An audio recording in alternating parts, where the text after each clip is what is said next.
and until see you are supporting us match day 26 emission koso Asia Pando out of Lions at Rafi atusa ere afro Kumasi Asante Kotoko Empire Ebija Shanzo way I am match day 26 and also Basu Ahasi Bia Miso and our center referee or assistant like one no Akugri 2 floors or and assistant now 1 and a second assistant no a bloto set on so and or second assistant fourth official no Graham Emmanuel Koku and a match commissioner no and so Undum James and it's way and Mema and Naya one so as I say bibia ebe konkan Kumase Asante Kotoko so as you goalkeeper the Frederick Asari ene ono ena eda poni afei echiro ono no Ajete Sefa Samba O'Neil and Patrick Asiedu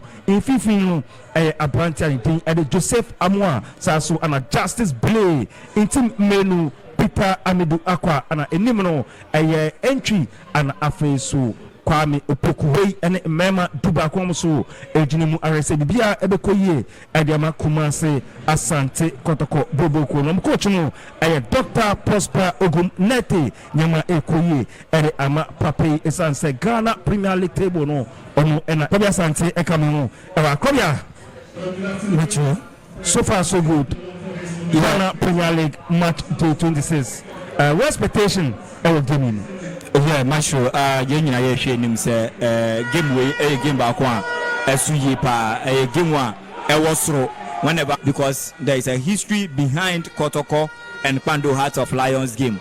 And Obekaya before ye buy here fans in Libya started Yembo a game one involve Kotoko and Pando Heart of Lions. Obekai Waterloo incident it to me a course so a horse a big game no idea edinoma p eba ya Kotoko say Yembo biu intino and no ade back one in Nepando Heart of Lions always piano a ginger woman a motivate woman whenever they play against Clubby Asante Kotoko. And this season already Woma Kwako She Kotoko and I say Kotoko so him say in the history woman's way to me as a Heart of Lions twice Womufie Womo Shesi Wumbo to me abayeno for the third time so far as Womo Eba Heart of Lions fee Eba Beshawomo and so a concern so much too a big afternoon here at the Pando Sports Stadium and a big moment, big game between the two sides. All right, referee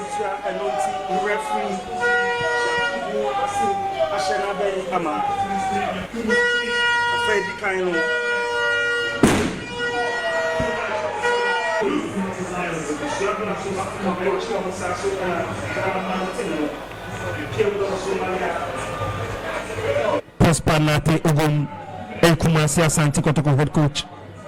Oshase Obenya the 14th win this season. This season dia Pando Heart of Lions kupimu Kotoko fi eko bone kabakwa bring to me Ante Lions eshe nim say play neso Kwame Poku bono boy ntimi anko Lawrence Oseyi bono eframa bono abidi Apranti and the Bismarckeni.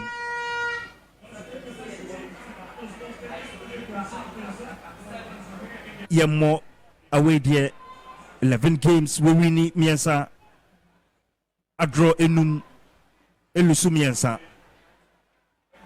Shenim say we ebetimi I win neso so Kotoko Mrantana Sajibono Samba O'Neil J Mudiama Justice Blay entry a trainer here today Tia Kumasi Asante Kotoko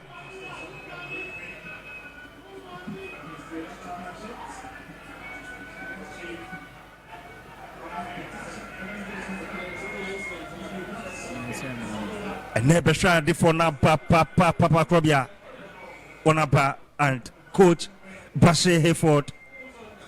Well experience. And was answering your opportunity coaching other teams and even national teams in Ibi near there. And I had the back one near experience. I will give me and ya there will be to me at their camino. Our experience and on him terrain so a year I know all year Juma. And last season Heart of Lions now more air but this season on she Juma wetumi aye den e de Lions team no aye any performance a wo den arrange wo mo hu on the field of play and so far enya ade ago bia aye den etumi ato wo matena wo motumi a prevent Heart of Lions abepem sam pempenso yi and I think that Kotoko now enya ball no a wo mo sending in long balls wo ma try no mpem ba ku mienu entumi enye ejuma ma wo mo ye ko ye nimu na in the game no. These are two tactical brains wo mo kuta two teams way Bashir Rayford and Prosper Nati Ogun bonus say Pando the Flyers wide bonus goalkeeper Frederick Asare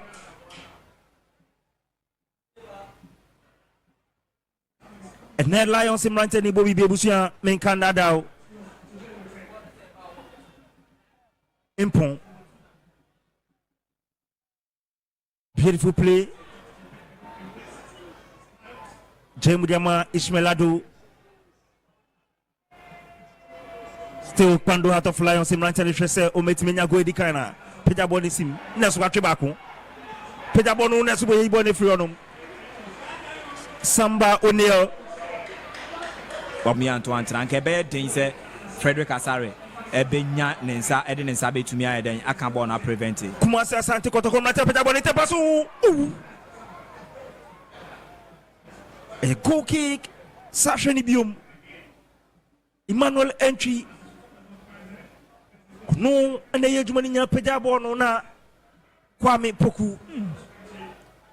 Kwame Pokua ye nimu no I think say we bo we and share Lawrence or say boa wada go a wada diama Heart of Lions this season metumi aka say opego Jemuri Kwetri Hennessy still Ismail Wabo shortness goalkeeper Frederick Kasari who save your occasion diama Kumasi Asante Kotoko Yama show me earlier na womu ye den ebobo ni nyina and pressure no keeps on piling on them. A free kick Peja Bonita Basu come on the bonus goalkeeper Frederick Asare save you. Pressure upon pressure. And Frederick Asare Abwa Kumasi Asante Kotoko Patrick Sedu Peja Bonita Paso Lions in Mountain Ibone Frio Center Cycle referee play must continue Nebusia 45 minutes Nyason referee or say Sima Miensa Yenfanka Shibana Bona Bedi Kumasi Asante Kotoko Pasho go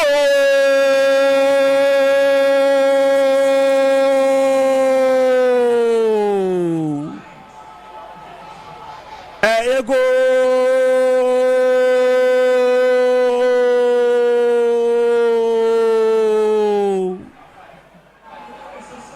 Justice Inkukuble.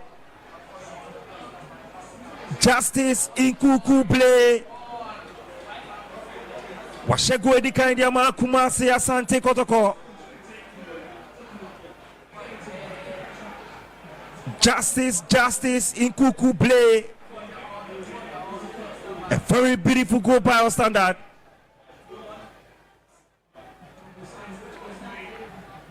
Sasheni Bium Peja Bonuna goalkeeper Lawrence Osei. Oh, a very, very beautiful goal from a Prantiani Diade. Justice Blay Passable in Tempaso. Lions in Rantene Kitabon. Beautiful play. Lions. Oh, Naso Bona Treasure Train. J'ai tout dit hier. Conduct of Lions. Samuel and Nero Kojoanan Osikotoko 1, Lions 0. And the Busia referee Jakubu Wasim. Washana Bendia Kensi Nina. Tirakurium Center Circle. Andrews in team menu. Achibone Frinson Bona Bedi Christiana Jenin Braten that from and referee Jacobo Hasim ano betumi release ball na dada ansana okute kuta abo ni mu ana minim de ode ye ano lucy ball no then there wouldn't be anything obey to me than so be cause a foul on the player. And baby a foul ya be. I think that a very dangerous at the Kotoko. You share the response Heart of Lions ebeden ede beba. All right, Busia a free kick. We be born it down to anamo be in Sia. Ube penalty adakeni. Shmelado a peja bonita pass. Oh, you go!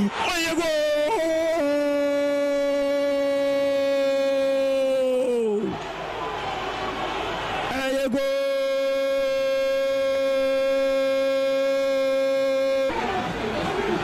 Omwati Omukano and Randy Abe pony same pa. Wow, what a goal! What a goal!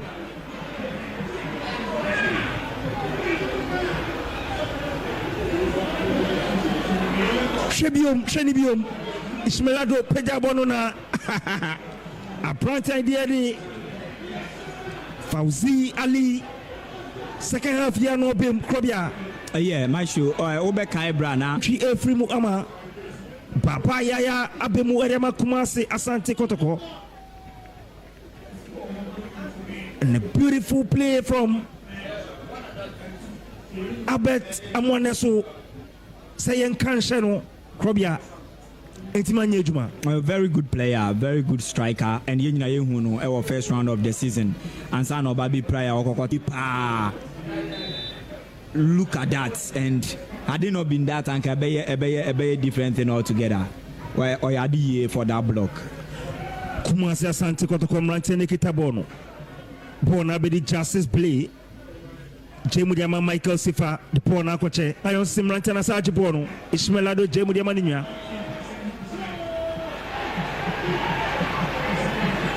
Naso team menu Jemudiama Papayaya Kumasi Asante Kotoko Mrantene Kitabon Sisi Albert Amwa Naso referee Peter 18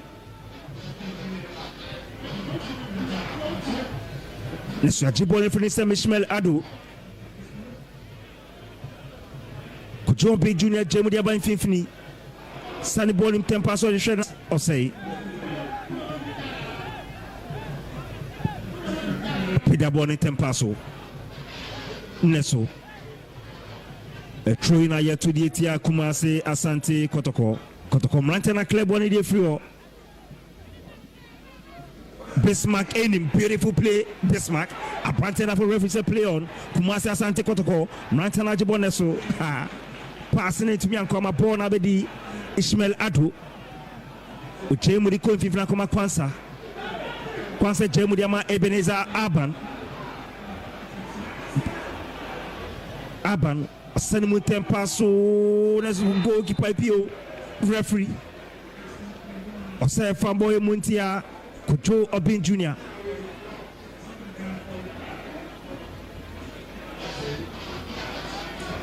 and Prosper Nate Ogum Otenasi Enyeye Bakoda from referee say play must continue. Ball Nikita Albert Amwa Neso Bona Trashe throwing and referee Jakubu Hasim Washena Bendia Kense Nina Banewiye